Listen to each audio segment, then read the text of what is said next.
Good morning and welcome to our talk today, which is Wednesday the 26th of August 2020. I'm talking to Bevan Offin. Bevan was a true blue Bellevue boy, worked most of his life, all of his life in fact, at the Abattoirs, culminating in 42 years of continuous service with the Midland Abattoirs. Good morning, Bevan, welcome. Good morning.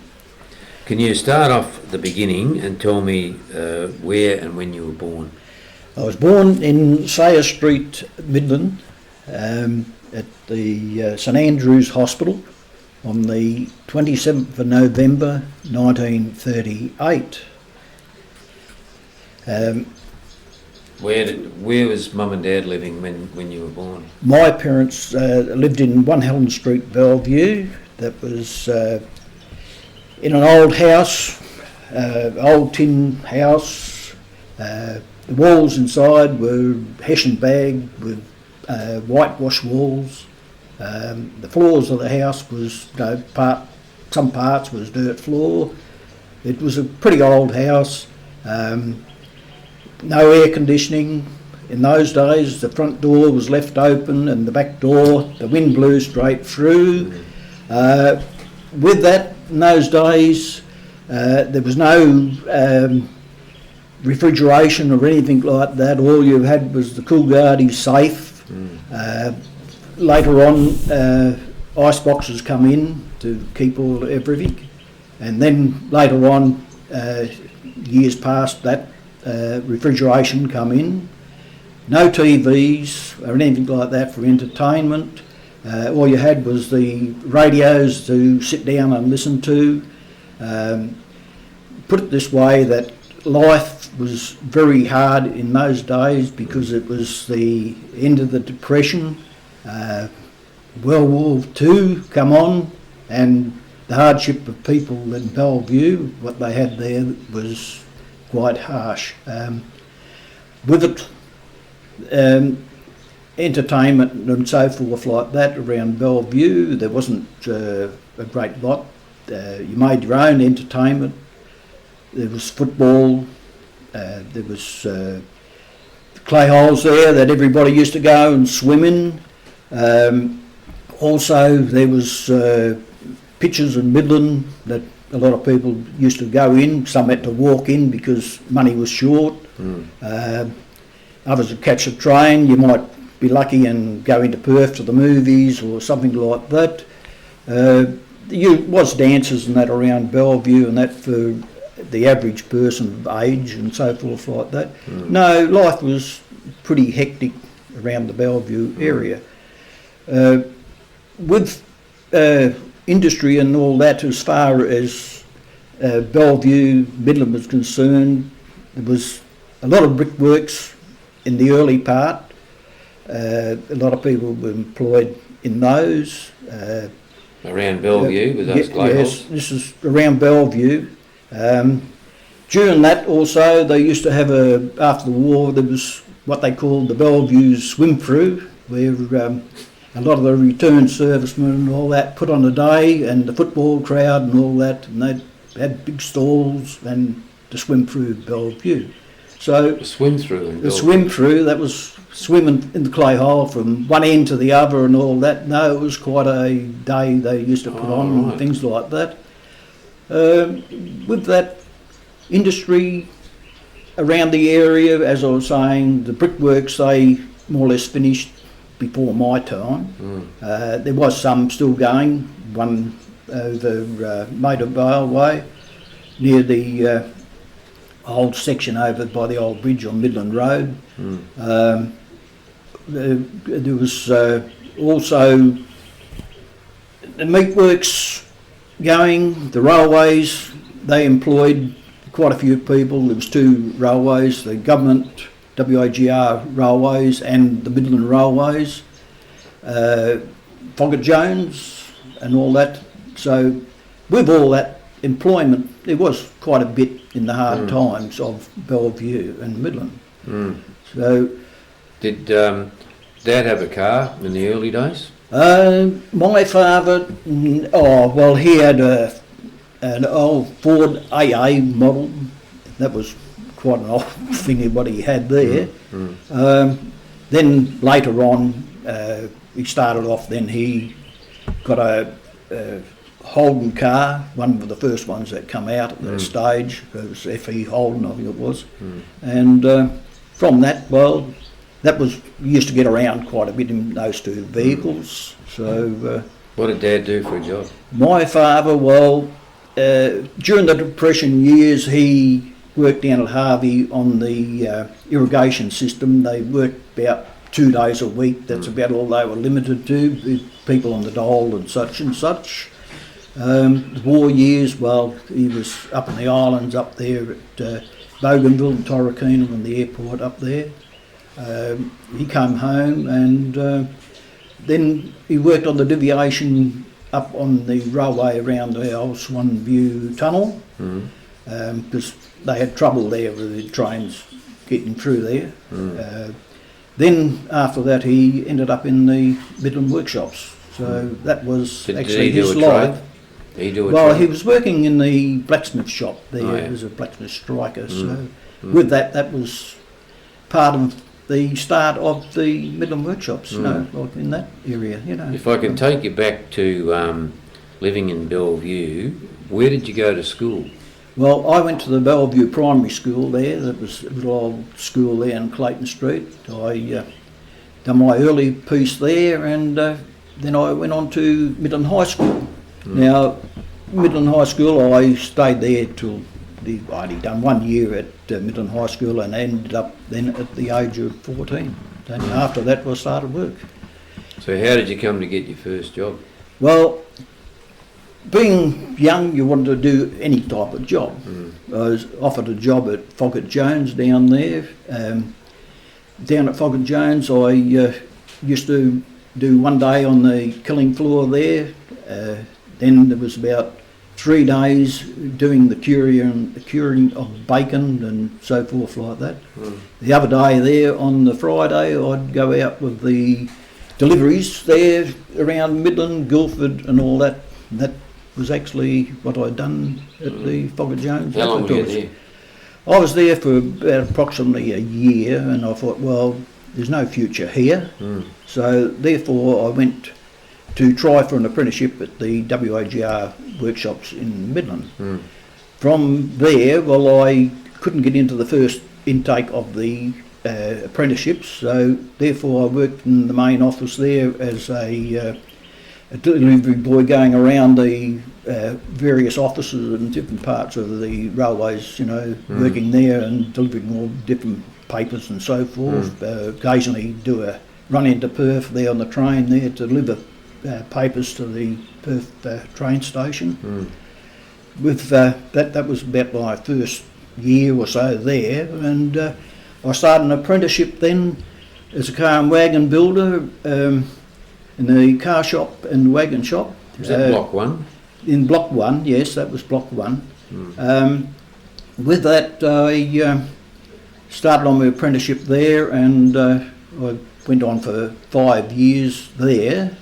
During that time I'd done national service. You were called up when you were 18, and the first part I put all the papers in, and then the first stage of the 3 services they finished. So I thought, that's the end of the national service. So the next thing come up, the first ballot system. The first ballot system, well, that's the only lottery I think I've won. So, so with that, and then in was that 2 years, was it? 5 years, 5 years apprenticeship. No, the national service. National service was 3 months straight off, and then 2 years after that you had to do CMF. Oh, right. And what years would this have been? That would have been around about 1958. Around about that series there. Yes. So that was my little part there of lotteries. So when you finished your time, you qualified as a carpenter at the WAGR workshop. That's right. And from then, what actually happened there, the moment you finished an apprenticeship, you were shown the door because a credit squeeze come in, and that was your life now to go and find work outside of the system there with the railways. Now with that, I thought, this is, quite good. I had offers around at Douglas Jones at Guildford there to start there as a cabinet maker. That fell through because of the credit squeeze, so I never got to start there. About a month later, I started then at the Midland Abattoirs under the WA,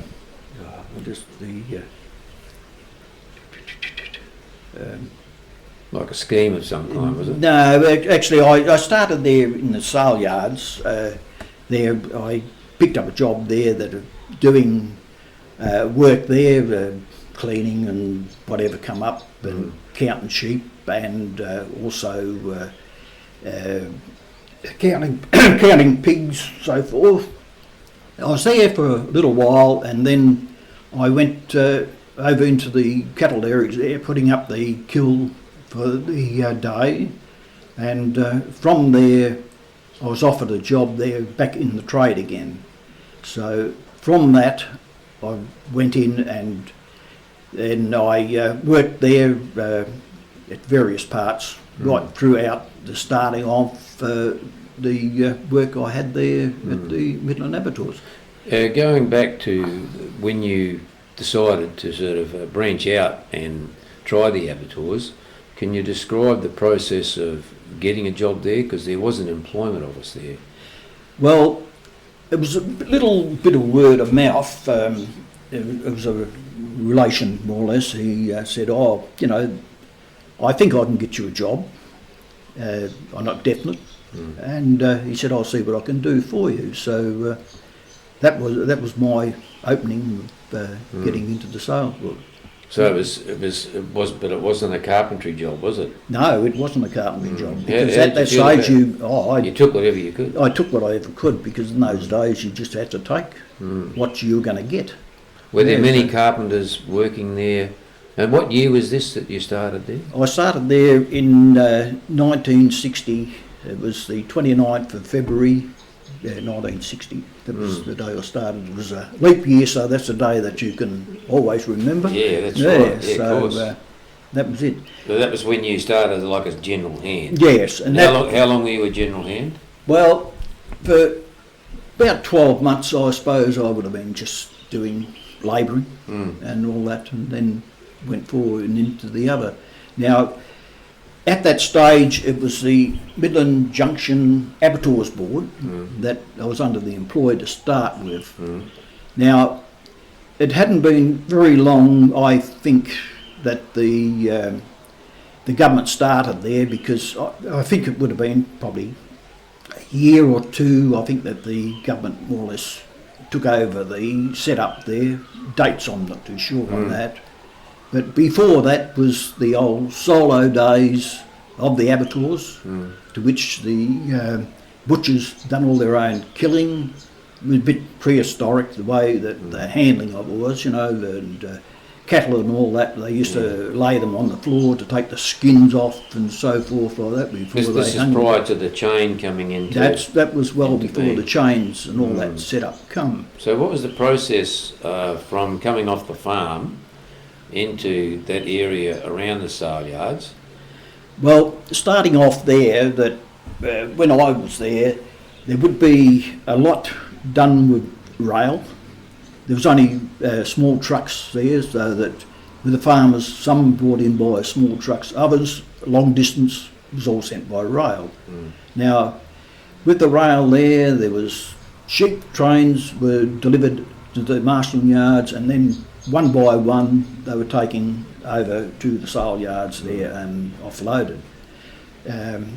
With that, the peak time, there could be 3 train loads call in. There'd be cattle as well. Pigs would probably be 1 train load. They'd offload pigs. Cattle, they also had by rail coming from Rob's Jetty. The boats would call in at Rob's Jetty, offload cattle, put them on the train and offload at Midland. So with all that, that was more or less the start of what I seen of the stock coming in from countries and such. Now, with it, there were several stock agents, Goldsborough, Dalgetty's, Elders. Elders, yes, and there's quite a few, and a few small ones as well that they operated there, taking and sorting out stock, and all the buyers around there would buy them, and so forth like that. So, with it was quite a busy industry to start with in the early days. I started in that section.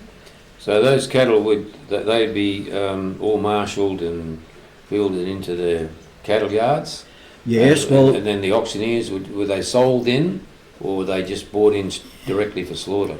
No, there was a lot come into the sale yards that worked out that people could buy. Different ones would, small buyers may buy so many small lots and so forth. A certain amount went elsewhere to back to country thing by rail again. Some small trucks before all the semi-trailers and all that all come in there.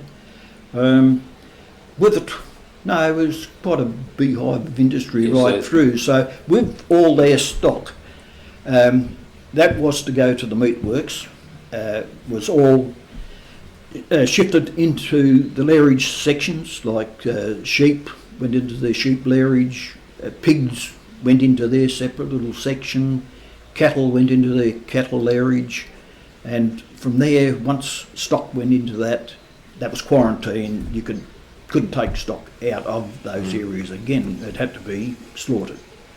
So with that, they had their set up there that sheep went to start with. When I was there, it wasn't all the big chains like what it ended up with. I think there was only about one sheep chain, and there's quite a few on the slaughtering side. Their bleeding setup was entirely different to what it ended up with. Your meat, once it was all processed and gone through the slaughter floors, from there on it went to your chillers.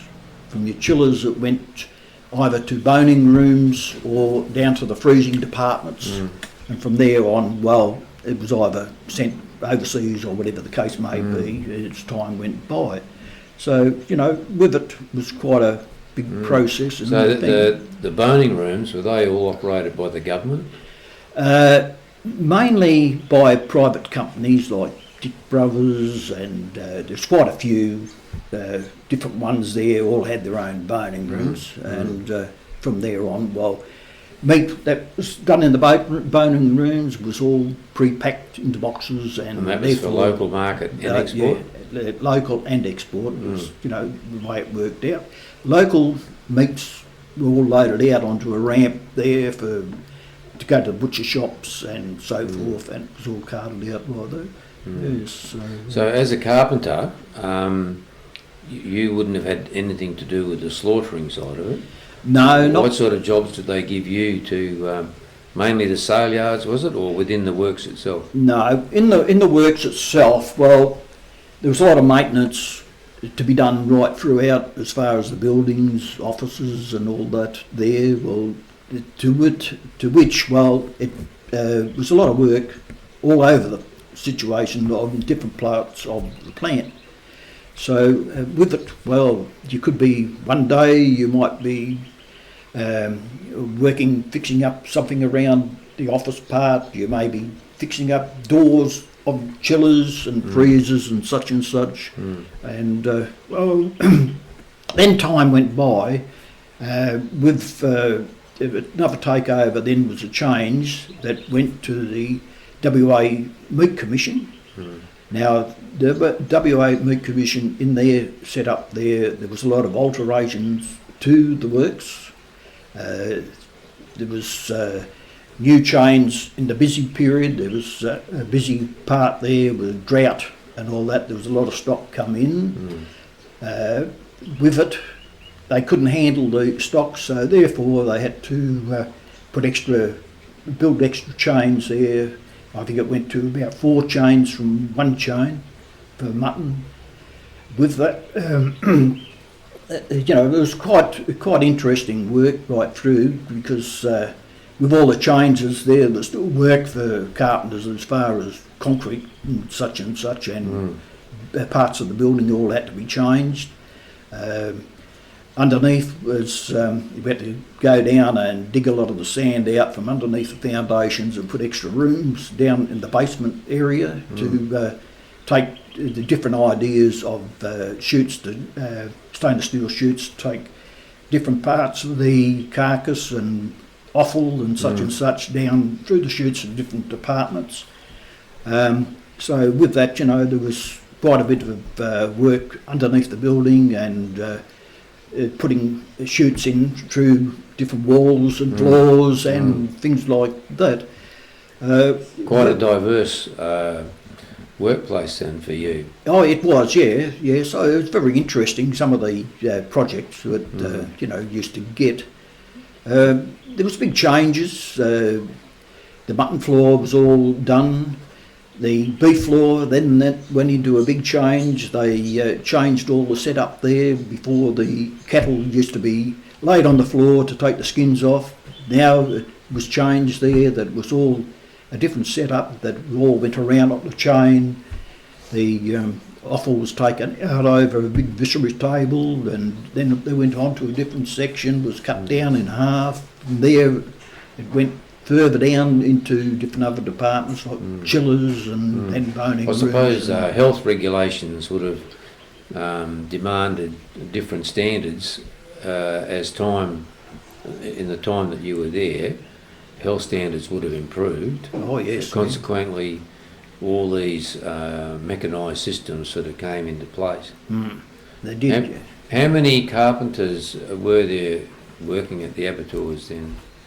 In the busy time, I think there was around about, with the Saleyards and the other, there could have been up to about 6 or 8 carpenters at one stage. It was in the busy part. So they would have been employed casually?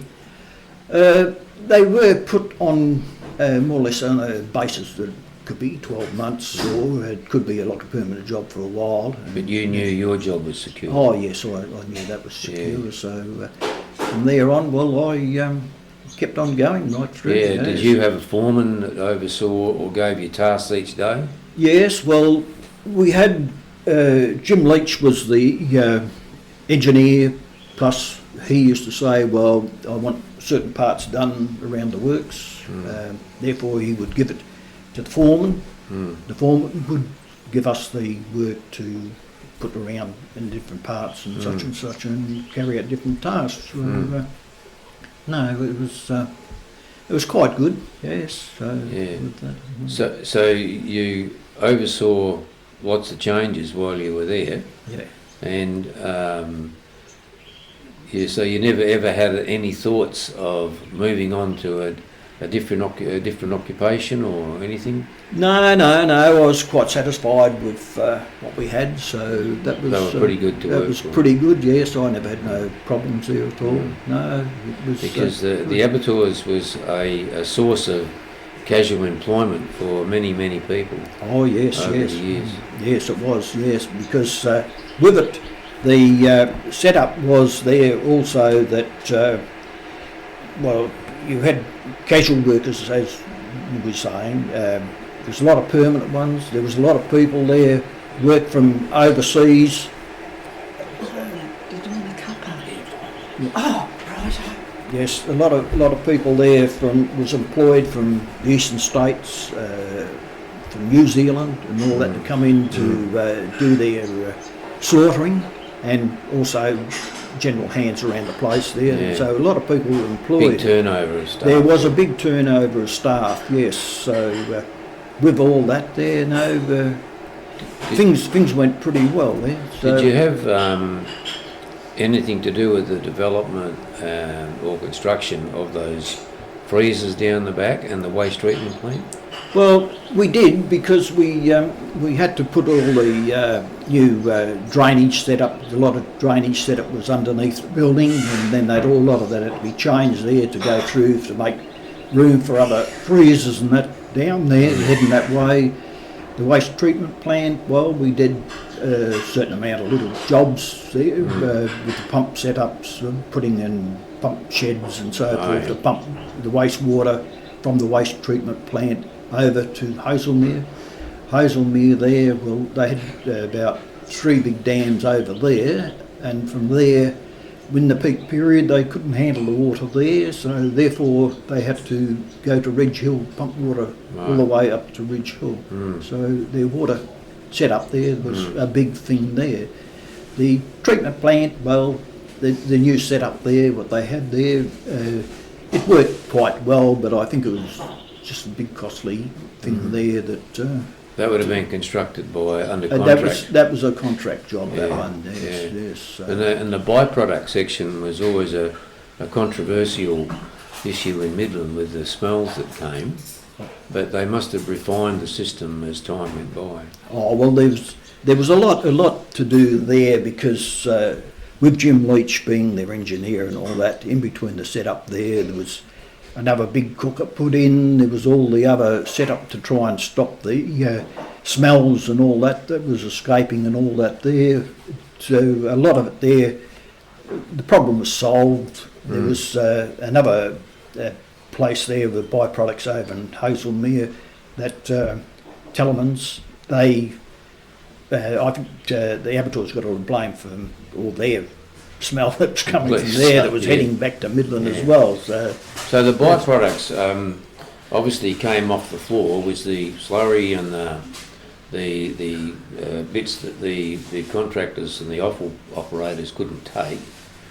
This is what went into the cookers. That's right. And what was the what did they make out of the byproducts? Well, out of the byproducts, they made the meat meal. There was a certain amount of blood that was dried also, and there was the dried blood. With it, it was there was new setups there, even with the blood to it. We at one section there we had to build another room there when all the chains all got going there. We had to put a big new tank underneath one of the buildings where all the restraining races of the slaughter part. So we had to do that, and that blood, and that was all pumped over.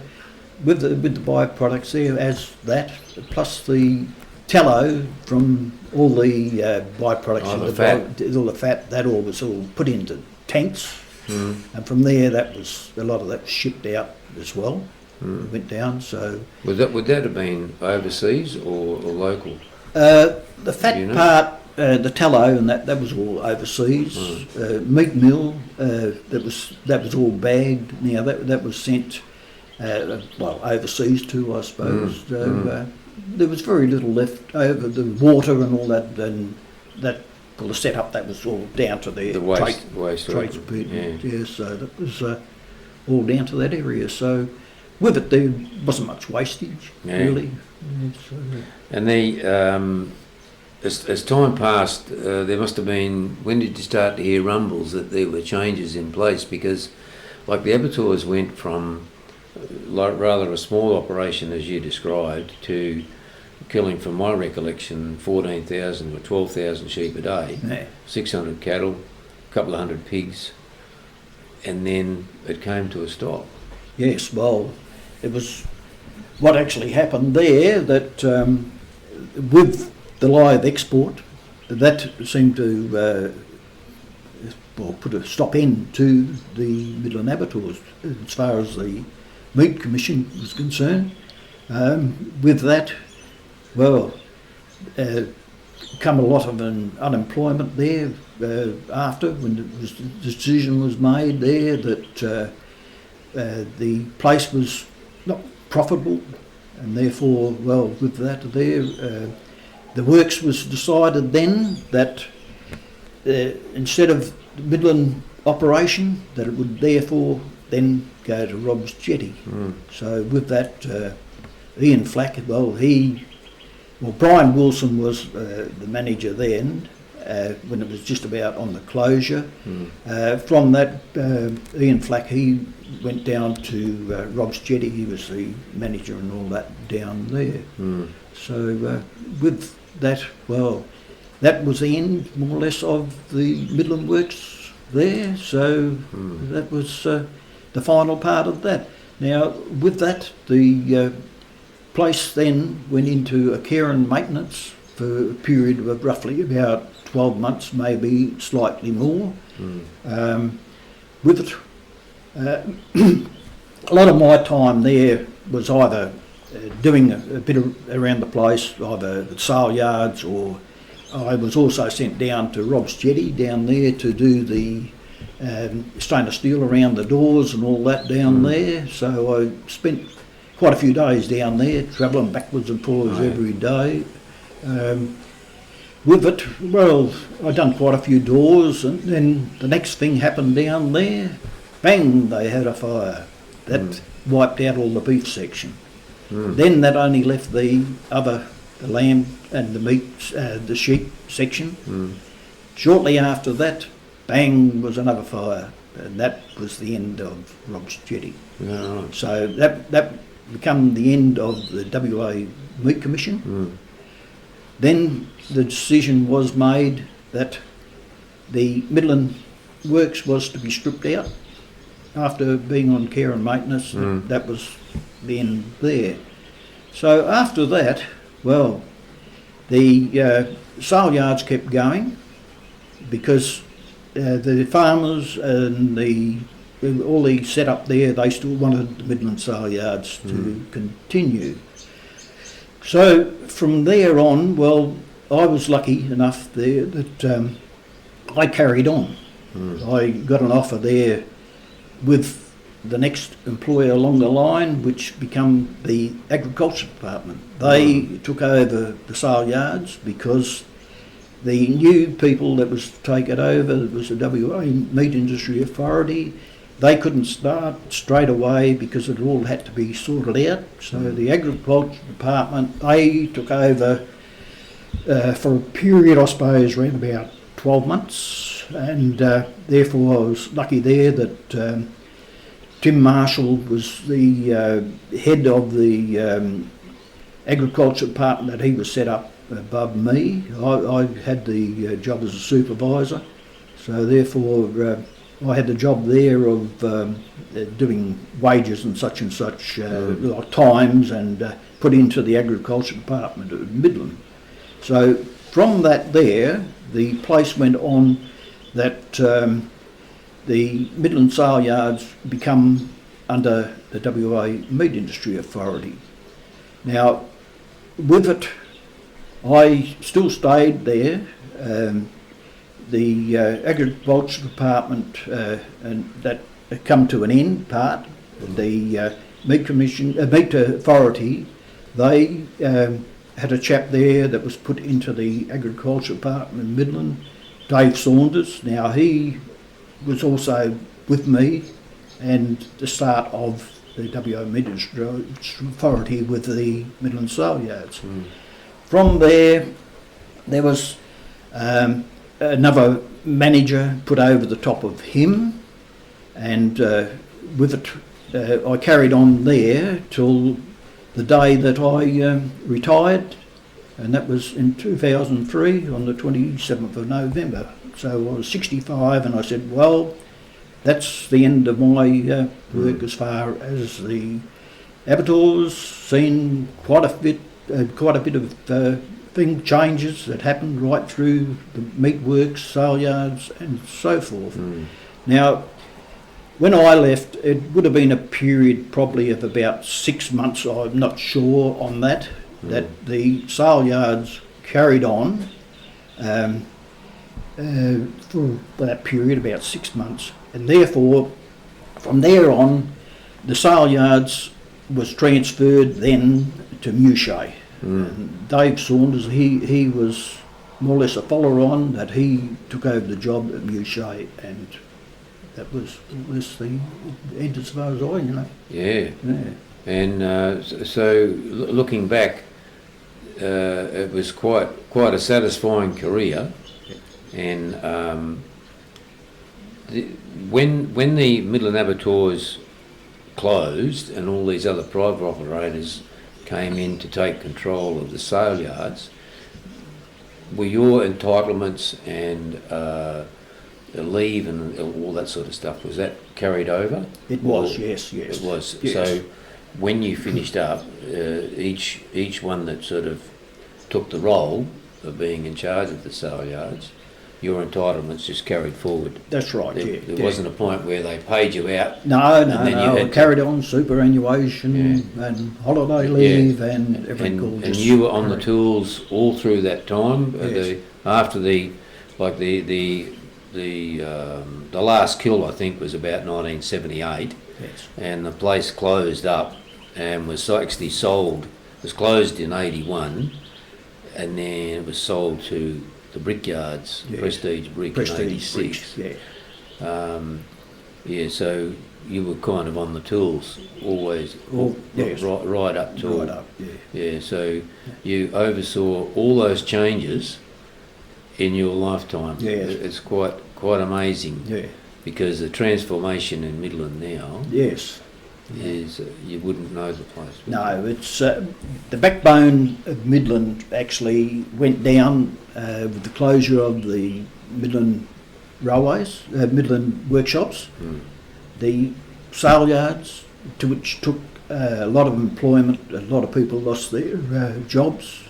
To me, the history of Midland, well, the Midland Saleyards, meatworks and all that, should be looked over and said, well, that is the history of over the years of what the Midland Saleyards and Abattoirs were It there. was a great asset to Midland. It was a wasn't it? great asset to Midland, yes. Mm.